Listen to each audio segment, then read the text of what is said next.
स्वागत है और मैं हूं आपके साथ आरजू साई। हम अगले 20 मिनट में आपको देश दुनिया की 20 ऐसी खबरें बताने वाले हैं जो इस वक्त न केवल सुर्खियों में हैं बल्कि दिलचस्प और अहम भी हैं। तो शुरू करते हैं 20 मिनट में 20 खबरों का सिलसिला। सबसे पहले देखेंगे राजस्थान की कौन कौन सी खबर इस वक्त अहम है। प्रदेश के मुखिया अशोक गहलोत चिकित्सा व्यवस्था को दुरुस्त करने में कोई कोर कसर नहीं छोड़ रहे, लेकिन कुछ जिम्मेदारों की लापरवाही अस्पताल की व्यवस्थाओं पर सवाल खड़े कर रही है। जैसलमेर से एक ऐसा ही मामला सामने आया। राजकीय जवाहर अस्पताल में मौत के बाद 5 घंटे से अधिक शव पड़ा रहा, जिससे मरीजों को काफी परेशानी का सामना करना पड़ा। गौरतलब है कि शुक्रवार देर रात अस्पताल के कोविड सेंटर में एक महिला ने दम तोड़ दिया। मरीजों ने इसकी जानकारी वहां मौजूद स्टाफ को दी, लेकिन कोई कार्रवाई नहीं हुई। रात करीब 1 बजे महिला का शव वार्ड से बाहर निकालकर मोर्चरी में रखवाया गया। आज एक महिला की 7:30 बजे मौत हो चुकी है, कोरोना संक्रमित थी। अभी तक उस महिला की बॉडी को नहीं हटाया गया। अभी करीब 12 बजने वाले हैं लमसम, ठीक है ना। मैंने सभी से संपर्क कर लिया, पीएमओ वगैरह सबको सबको कॉल कर दिया है। और उनका कहना है कि अभी हम इसको 10 मिनट 15 मिनट के बाद हटा रहे हैं, लेकिन अभी तक इसके बारे में कोई उन्होंने ठोस कदम नहीं उठाया। सीकर की सड़क पर सरपट भागती जीप और उसमें ठूस ठूस कर भरे लोग। जीप में महिलाओं, पुरुषों और छोटे छोटे बच्चों सहित करीब 30 लोग सवार हैं। अंदर से खचाखच भरी है जीप। छत पर भी लोग बैठे हैं और पीछे भी लटके हुए हैं, यानी जहां गुंजाइश दिखी वहीं लटक गए। पहाड़ियों में जीप लहराती हुई चल रही है। एक तरफ ओवरलोडेड होने के कारण हादसे का खतरा है, तो दूसरी तरफ कोरोना का संकट। सोशल डिस्टेंसिंग तो दूर की बात है, जीप में सवार लोग सांस भी मुश्किल से ले पा रहे होंगे। अब अगर इनमें से एक भी व्यक्ति कोरोना संक्रमित होगा तो सभी का बचना मुश्किल ही नहीं, नामुमकिन समझिए। बताने की जरूरत नहीं कि ये लोग जहां भी काम करने जा रहे हैं वहां भी कई लोगों को संक्रमित कर सकते हैं। न्यूज 18 संवाददाता ने ये वीडियो अपने मोबाइल में कैद किया। इसके बाद जीप को रुकवाने के लिए पुलिस को भी सूचना दी, लेकिन पुलिस चौकी तक पहुंचने से पहले ही जीप कच्चे रास्ते से निकल गई। कुछ देर तक जीप का पीछा भी किया गया, लेकिन कहीं दिखाई नहीं दी। और ये हाल तब जब कोरोना वायरस की वजह से प्रदेश में जन अनुशासन पखवाड़ा मनाया जा रहा है, लेकिन लोग हैं कि नियम तोड़ने से बाज नहीं आ रहे। गौरतलब है कि सरकार ने वाहनों में केवल 50% लोग ही बैठाने की अनुमति दी है, लेकिन इस जीप में सवार सवारियों को देखकर कहा जा सकता है कि कैसा जन अनुशासन और कैसा कोरोना प्रोटोकॉल। जालौर जिले में कोरोना का कहर थमने का नाम नहीं ले रहा। जिले में 968 से अधिक कोरोना के एक्टिव मामले आने के बाद भी जिलेवासी खतरे को गंभीरता से नहीं ले रहे। न्यूज 18 राजस्थान की टीम ने जब सब्जी मंडी का जायजा लिया तो पाया कि ना तो व्यापारियों के चेहरे पर मास्क थे और ना ही खरीदारों के चेहरे पर। और तो और लापरवाहों के खिलाफ कार्रवाई के लिए वहां कोई सरकारी नुमाइंदा भी नहीं था। जालौर जिले में इन दिनों कोरोना का प्रकोप बहुत ही हाई लेवल पे है, क्योंकि हालात बद से बेहतर होते जा रहे हैं, लेकिन लोग व्यापारी है कि समझने की पूरी तरीके से कोशिश नहीं कर रहे हैं। जिले में 900 से अधिक पॉजिटिव मामले आने के बावजूद भी यहाँ मैं एक सब्जी मंडी में खड़ा हूँ, जहाँ पर आप साफ तौर से देख सकते हैं कि किस तरीके से भीड़ है वो दिखाई दे रही है। किसी भी तरीके से अनुशासन की पालना नहीं की जा रही है और बिना मास्क के लोग बेखौफ तरीके से कोरोना को न्योता दे रहे हैं। ऐसे में आने वाले दिनों में ये आंकड़ा अब और बढ़ेगा, लेकिन लोग इस चीज को गंभीरता से नहीं ले रहे हैं और यहाँ पर जो दिन ब दिन जो आंकड़ा है वो बढ़ता ही जा रहा है। व्यापारी किसी भी तरीके से प्रोटोकॉल की पालना नहीं कर रहे हैं। कोरोना की बेकाबू रफ्तार पर रोक के लिए सरकार की जारी की गई गाइडलाइंस के चलते सवाई माधोपुर जिले की कृषि उपज मंडियों में करोड़ों का कारोबार ठप होने की कगार पर है। वहीं सैकड़ों लोगों की रोजी रोटी पर संकट के बादल मंडराने लगे हैं। मंडियों का समय कम करने से व्यापारियों को भी लाखों का नुकसान हो रहा है। आप इस वक्त भी देख सकते हैं, हम सवाई माधोपुर जिला मुख्यालय की आलनपुर स्थित बड़ी कृषि उपज मंडी में खड़े हुए हैं, जहां पर एक तरीके से सन्नाटे सा आलम है। लाखों की और करोड़ों की तादाद में यहाँ पर माल पड़ा हुआ है, लेकिन इस माल का क्या होगा आखिरकार ये समझ नहीं आ रहा है। वहीं मुख्यमंत्री द्वारा अब एक नई गाइडलाइन भी जारी की गई है, जिसके चलते सवाई माधोपुर जिले में मंडियों का समय भी 6 बजे से लेकर के और सुबह 11 बजे तक मुकर्रर किया गया है। 20 मिनट 20 खबर में अब देख लेते हैं कुछ दूसरे राज्यों की खबरें। संगम नगरी प्रयागराज में कोविड के सबसे बड़े अस्पताल में डॉक्टर्स और दूसरे स्टाफ की बड़ी लापरवाही सामने आई है। यहाँ कोरोना संक्रमित एक बुजुर्ग मरीज की मौत के बाद अस्पताल स्टाफ ने उनके परिजनों को खबर तक नहीं दी और लावारिस के तौर पर अंतिम संस्कार करा दिया। इतना ही नहीं, अस्पताल के कर्मचारी परिवार वालों से 4 दिन तक मौत की बात छिपाकर उनसे स्वर्ग सिधार चुके बुजुर्ग को देने के लिए जूस और खाना वगैरह भी लेते रहे। अस्पताल का स्टाफ मृतक को जूस और खाना पहुंचाने के लिए परिवार वालों से पैसे भी ऐंठते रहा। परिवार वालों को 4 दिन बाद ये बात तब पता चली जब उस बेड पर भर्ती किए गए दूसरे मरीज के परिजनों ने उन्हें यह जानकारी दी। इस मामले में अब अस्पताल प्रशासन चुप्पी साधे हुए है और कुछ भी बोलने से बच रहा है। मिली जानकारी के मुताबिक प्रयागराज के धूमनगंज इलाके के रहने वाले एजी ऑफिस के रिटायर्ड कर्मचारी बच्ची लाल के पिता मोतीलाल की पिछले दिनों तबीयत खराब हुई। कोविड रिपोर्ट पॉजिटिव आने और सांस लेने में तकलीफ के बाद मोतीलाल को 13 अप्रैल को स्वरूप रानी नेहरू अस्पताल में भर्ती कराया गया। प्रयागराज में यह लेवल 3 का इकलौता अस्पताल है। मोतीलाल को कोविड वार्ड के बेड नंबर 37 पर भर्ती किया गया था। 16 अप्रैल को उन्हें दूसरी जगह शिफ्ट किया गया। 21 अप्रैल को बच्ची लाल को ये पता चला कि उनके पिता मोतीलाल की मौत तो 17 अप्रैल को ही हो चुकी है। परेशान होकर उन्होंने अस्पताल प्रशासन से संपर्क किया तो उन्हें डेथ सर्टिफिकेट पकड़ा दिया गया। जूस सब पहुंचाता रहा। 21 तारीख को जब उनसे बहुत पूछताछ किया तब उन्होंने बताने से इनकार कर दिया। तब जो है मुझे पता चला कि मेरे पिताजी की डेथ हो गई है। मुझे डेथ सर्टिफिकेट पकड़ा दिया। सरकार की लाख कोशिशों के बावजूद शादी समारोह में हार्श फायरिंग रोकने का नाम नहीं ले रही है। ताजा मामला यूपी के बरेली जिले के बेहाड़ी थाना क्षेत्र के पचपेड़ा गांव का है। गांव में शादी समारोह के दौरान हुई हर्ष फायरिंग में एक बीकॉम के छात्र की दर्दनाक मौत हो गई। घटना के बाद शादी की खुशियां वाले घर में मातम पसर गया।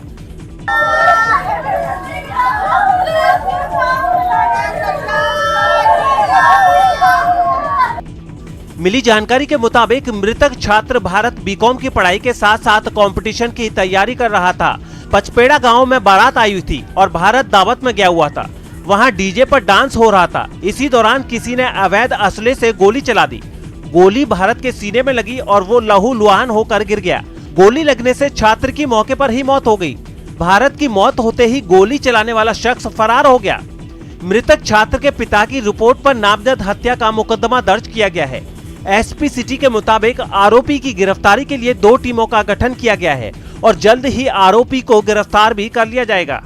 बॉडी को पुलिस के द्वारा कब्जे में ले लिया गया एवं पंचनामा भरकर पोस्टमार्टम की कार्रवाई की जा चुकी है। जो अभियुक्त है उसकी गिरफ्तारी के लिए 2 टीमें लगा दी गई हैं। उसको तुरंत गिरफ्तार कर लिया जाएगा। गिरफ्तार करके अगली विधिक कार्रवाई सुनिश्चित कराई जाएगी।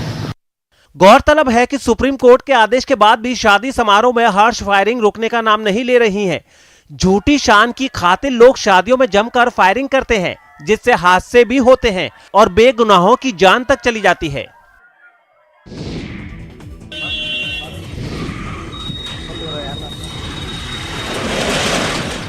शटर बंद कर भागने की हड़बड़ी करता यह शख्स शराब के ठेके पर सेल्समैन है, लेकिन कुछ देर पहले तक बेखौफ होकर शराब बेच रहा शख्स कैमरा देखते ही शटर डाउन कर भागने लगा।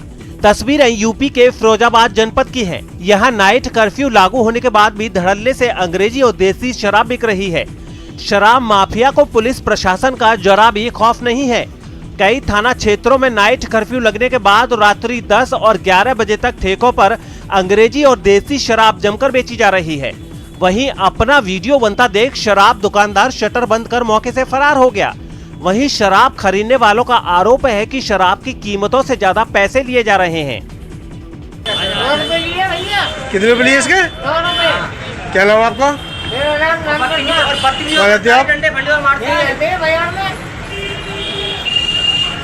तो 8 बजे का टाइम है, अभी 9 बज गए।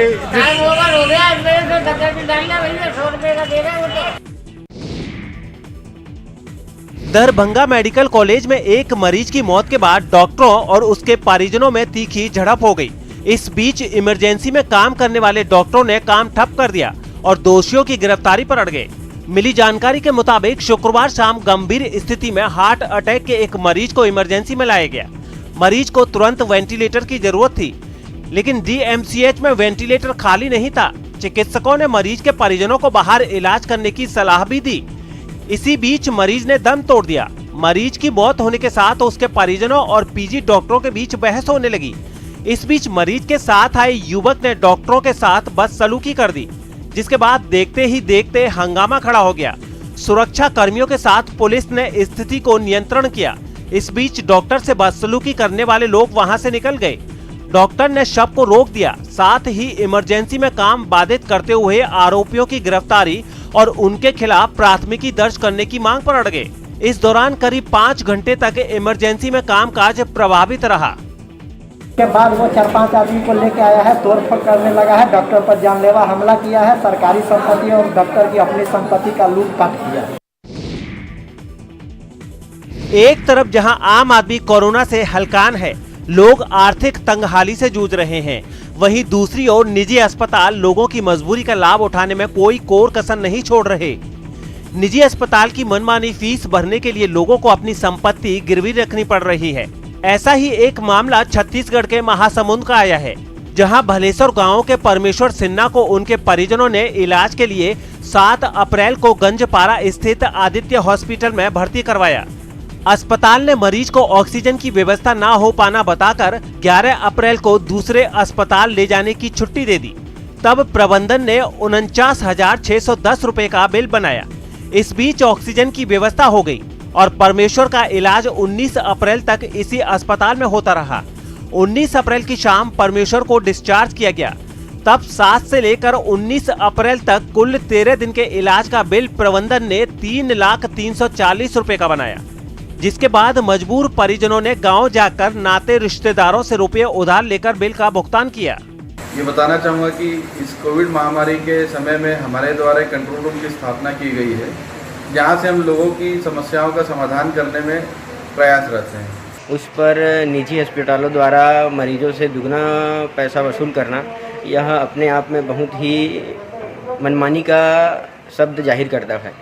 और ये हाल तब जब बता दें कि छत्तीसगढ़ सरकार ने कोरोना के उपचार के लिए निजी अस्पतालों की कीमत निर्धारित कर रखी है। महाकाल की नगरी उज्जैन से आने वाली तस्वीरें आपका दिल और दिमाग झकझोर देंगी। कोरोना संक्रमण के कारण यहाँ की स्थिति भयावह होती जा रही है। मौत अब यहाँ वास्तव में डराने लगी है। शहर के तीनों शमशान घाटों में वेटिंग चल रही है। उज्जैन में अब शवों का अंतिम संस्कार करने के लिए परिजन इंतजार नहीं कर रहे, जिसे जहाँ जगह मिली वहीं शव जल रहा है। त्रिवेणी मोक्ष धाम में भी शवों के आने का सिलसिला थम ही नहीं रहा। इतने शव आ रहे हैं कि देर रात तक उनका अंतिम संस्कार किया जा रहा है। शहर के चक्र तीर्थ शमशान घाट पर भी कुछ इसी तरह की तस्वीर है। शमशान घाट पर चिता जलाने की जगह नहीं बची, तो अब लोग 2 पहिया वाहन के स्टैंड के पास बैठने के लिए रखी बेंच के पास ही शव जलाने को मजबूर हैं। उज्जैन में कई घरों में परिवार के परिवार खत्म हो रहे हैं। रोज हो रही मौतों को लेकर अगर सरकारी आंकड़े की बात करें तो 1 अप्रैल से 22 अप्रैल तक 24 मौतें कोरोना से हो चुकी हैं। लेकिन शमशान में जल रही चिताओं के अनुसार ये आंकड़े करीब 8 गुना ज्यादा हैं। इनको संदिग्ध या संक्रमित होने के बाद भी नेगेटिव बताकर अंतिम संस्कार कर दिया गया। एमपी में कोरोना मरीजों का आंकड़ा लगातार बढ़ रहा है, लेकिन कुछ मौकापरस्त इस महामारी में भी मानवता के साथ खिलवाड़ कर रहे हैं। ऐसा ही नजारा पिछले दिनों सीधी जिला अस्पताल में देखने को मिला। एक मरीज शर्मिला तिवारी आइसोलेट वार्ड में भर्ती थी। हालत खराब होने पर ड्यूटी डॉक्टर अविनाश ने शाम 5 बजे रेमडेसिविर इंजेक्शन लगाने के लिए लिख कर चले गए, लेकिन जब भर्ती मरीज को इंजेक्शन नहीं लगाया गया तो परिजन इधर उधर भटकने लगे। रात 12 बजे मरीज के परिजनों को आइसोलेशन वार्ड के वार्ड बॉय से संपर्क करने को कहा गया, जिस पर वार्ड बॉय ने आइसोलेशन वार्ड की इंचार्ज जय ललिता से संपर्क किया। पहले तो इंचार्ज ने आनाकानी की, लेकिन बाद में वार्ड बॉय को इंजेक्शन ले जाने के लिए घर पर बुलाया। फिर इसके बाद वार्ड बॉय और मरीज के परिजन इंचार्ज जय ललिता के घर पहुंचे और जय ललिता को साथ में लाकर इंजेक्शन लगवाया। मैं उनको रिक्वेस्ट करता गया, कोई लगाने के लिए तैयार हो रहा था, जिसमें से रात में लगभग जो है 11 बज गया, तो उसके मैंने सिफारिश करने लगा सबसे, तो जाके वहाँ बोले वहाँ तो वही दवाई है ही नहीं है। बाद में पता चला कि वो कोई मैडम है जय ललिता जो घर लेके चली गई हैं। एमपी के मंडला जिले के मुस्लिम समुदाय ने मुश्किल वक्त में बहुत बड़ा फैसला लिया है, जिसकी पूरे जिले में प्रशंसा हो रही है। दरअसल जिले के मुस्लिम समाज ने कोविड-19 के बढ़ते खतरे को देखते हुए मस्जिद में 5 लोगों के नमाज अदा करने की पहल की है, वो भी तब जब प्रशासन ने समुदाय के लिए ऐसी कोई गाइडलाइन जारी नहीं की थी। लेकिन जिस तरह से मंडला जिले में कोविड-19 के केसेस बढ़ते जा रहे हैं, उसको देखते हुए खुद ही मुस्लिम समाज के लोग आगे आए और ये नेक फैसला लिया। इमाम साहब ने लोगों से मास्क और सोशल डिस्टेंसिंग की पालना की भी अपील की है। ये महामारी जो चल रही है, कोरोना वायरस बहुत ज़्यादा तेज़ी से फैल रही है। इससे बचने के लिए शहर नैनपुर में जो भी मस्जिदें हैं, खासकर जामा मस्जिद में जो हजरात नमाज अदा करने के लिए आते हैं, ये निर्णय लिया गया, उसमें फैसला ये हुआ कि 5 आदमी आए और नमाज पढ़ करके वो चले जाएं, बाकी दीगर हजरात घर में ही नमाज अदा करें और मास्क लगा करके आए, और घर में भी रहे तो मास्क लगाएं, बाहर रहे तो मास्क लगाएं, कहीं भी भीड़ भाड़ जगह पर ना जाएं। स्टेट बॉर्डर की कौड़िया चेक पोस्ट पर बगैर नेगेटिव रिपोर्ट और किसी जांच के उत्तराखंड में एंट्री दिए जाने पर चौतरफा आलोचना झेल रहा प्रशासन अब हरकत में आया है। एसडीएम कोट द्वार ने कौड़िया चेक पोस्ट पर व्यवस्थाओं का जायजा लिया और पुलिस को कोरोना गाइडलाइंस का पालन करने के जरूरी निर्देश दिए, जिसके बाद पुलिस भी मुस्तैद हो चुकी है। सरकार की ओर से जारी कोरोना गाइडलाइंस का कोटद्वार पुलिस अब सख्ती से पालन करती नजर आ रही है। कौड़िया चेकपोस्ट की तस्वीरें हैं जहां पर जो बाहर से जो उत्तराखंड में प्रवेश करने वाले जो लोग हैं उनकी चेकिंग यहां पे की जा रही है, उनसे कोरोना रिपोर्ट उनसे मांगी जा रही है। इसके अलावा किसी के पास अगर कोरोना जांच रिपोर्ट नेगेटिव रिपोर्ट नहीं है तो उसके लिए अलग से एक कैंप नज़दीक कौड़िया चेकपोस्ट के पास बनाया गया है जहाँ पर सैंपलिंग की जा रही है। ये देख सकते हैं कि ये जो बस है इसमें जो सभी यात्री थे अभी उनकी जांच हो रही है और ये बस खाली होकर कोटद्वार के लिए जा रही है। तो कुल मिला के कहा जाए तो कहीं ना कहीं अब काफ़ी लंबे समय के बाद कोटद्वार पुलिस एक्टिव हुई है और कौड़िया चेक पोस्ट में जो गाइडलाइंस है उसका पालन किया जा रहा है।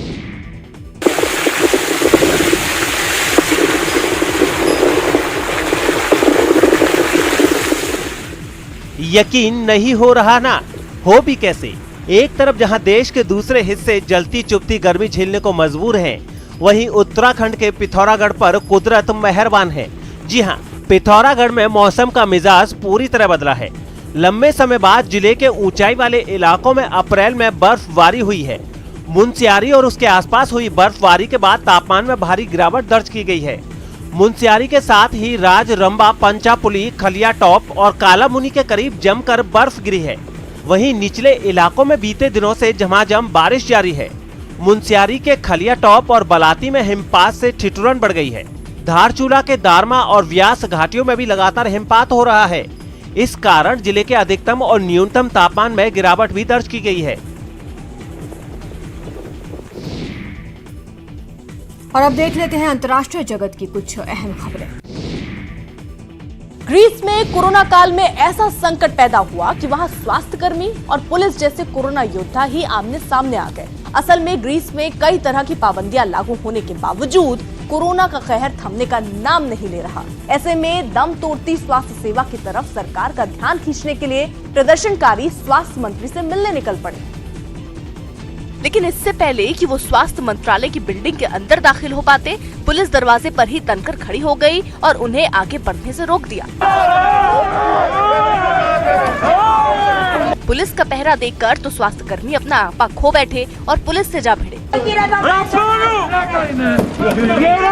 दोनों तरफ से कोई भी कदम पीछे खींचने को तैयार ही नहीं दिखा, लेकिन जब पुलिस के तेवर नरम नहीं पड़े तो स्वास्थ्य कर्मियों को निराश होकर लौटना पड़ा। हालांकि इससे पहले वो पूरी तैयारी करके गाजे बाजे के साथ स्वास्थ्य मंत्री से मिलने निकले थे। तस्वीरों में सैकड़ों स्वास्थ्यकर्मी एथेंस की सड़कों पर बेहद शांतिपूर्ण तरीके से मार्च निकालते नजर आए। हाथों में बैनर पोस्टर लेकर उन्होंने मेडिकल स्टाफ भर्ती करने की मांग तो उठाई ही, साथ ही ये आरोप भी लगाया कि उनके अस्पतालों में मरीजों के लिए बेड तक नहीं बचे हैं। ऐसे में अगर सरकार ने जल्द ही कुछ नहीं किया तो महामारी और विकराल रूप ले लेगी। मध्य अमेरिकी देश ग्वाटेमाला में फरवरी में फटे एक ज्वालामुखी ने ऐसा विकराल रूप ले लिया है कि उसे शांत करने के लिए लोगों ने पूजा पाठ शुरू कर दिया। 2 महीने से आग उगल रहे इस ज्वालामुखी की वजह से इलाके में फसलें और चारागाह तो पहले ही बर्बाद हो चुके हैं। अब लोगों को डर है कि कहीं खौलता लावा उनके घरों को ही न भस्म कर दे। इसलिए वो ज्वालामुखी से रहम की भीख मांगने लगे। सामने आई तस्वीरों में ज्वालामुखी के आसपास बसे गांवों के लोग भजन गाते हुए उसके पास जाते दिखे। बड़े तो बड़े बच्चे तक इस धार्मिक जुलूस में शामिल हुए। कुछ मील का सफर तय करके जैसे ही गांव वाले बहते लावे की धारा के पास पहुंचे, पादरी ने उस पर पवित्र जल छिड़का और लोगों ने ज्वालामुखी से अपने लावे पर लगाम लगाने की प्रार्थना की। ग्वाटेमाला का पकाया ज्वालामुखी वहां का एक बेहद मशहूर टूरिस्ट स्पॉट है, लेकिन 2 महीने से जारी उसके रौद्र रूप ने अब लोगों को दहशत से भर दिया है। उसका लावा गांवों के बेहद करीब आ चुका है। ऐसे में अब हर बुधवार की दोपहर गांव के लोग ज्वालामुखी तक पालकी निकालते हैं और उसके शांत होने की प्रार्थना करते हैं। यूक्रेन के साथ पिछले कई हफ्तों से जारी तनाव के बीच रूस ने शक्ति प्रदर्शन कर पश्चिमी देशों को चेतावनी देने की कोशिश की। हालांकि रूस यूक्रेन के साथ सीमा पर तैनात सैनिकों को बुलाने का आदेश दे चुका है, लेकिन इसी के साथ उसने एक बड़ा सैन्य अभ्यास कर यूक्रेन और पश्चिमी देशों को ताकत दिखाने की कोशिश भी की। इस सैन्य अभ्यास का मकसद किसी भी वक्त अपनी सेना को तेजी से सीमा तक पहुंचाना था। इसके लिए रूस ने विमानों के जरिए टैंकों और बख्तरबंद गाड़ियों को मोर्चे तक बिना वक्त गवाए पहुंचाने की ताकत परखी। रूस के इस अभ्यास में नेवी भी शामिल थी। जमीन के साथ पानी में भी चल सकने वाले कई टैंक जंगी जहाजों के अंदर जाते दिखाई दिए। इन जहाजों के जरिए टैंक और दूसरे बख्तरबंद वाहनों को दुश्मन के करीब तक पहुंचाया जा सकता है। इसी तरह लड़ाकू विमानों ने भी बिना वक्त गवाए पलटवार का अभ्यास किया। एक दूसरी तस्वीर में बड़ी तादाद में बख्तरबंद गाड़ियां और टैंक मौजूद दिखे। सैनिकों का एक बड़ा जत्था हेलीकॉप्टर पर सवार होता दिखा।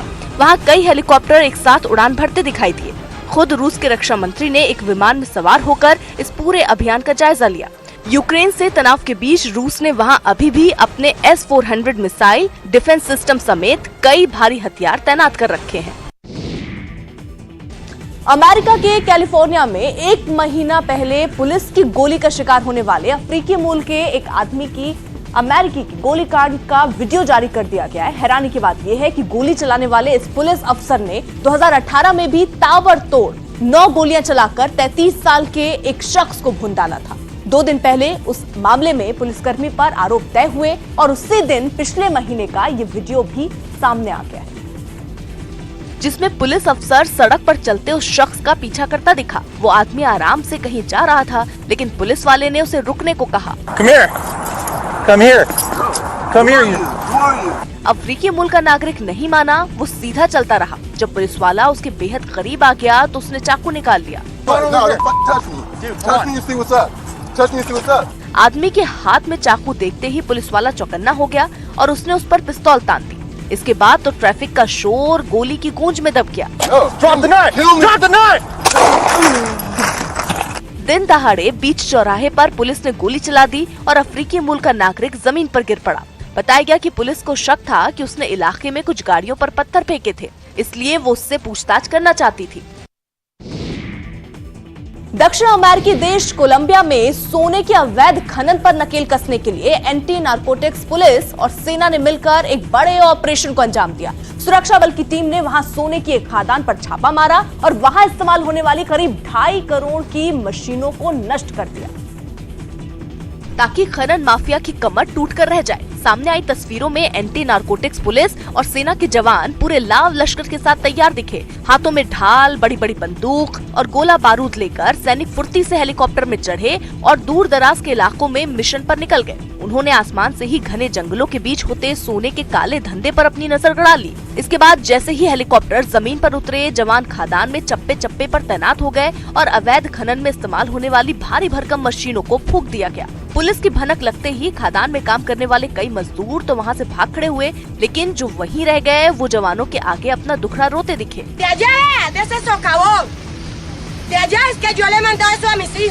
बताया गया कि ऑपरेशन में सुरक्षा बल ने सोने के अवैध खनन पर ऐसी गहरी चोट की कि उसे करोड़ों की चपत लग गई।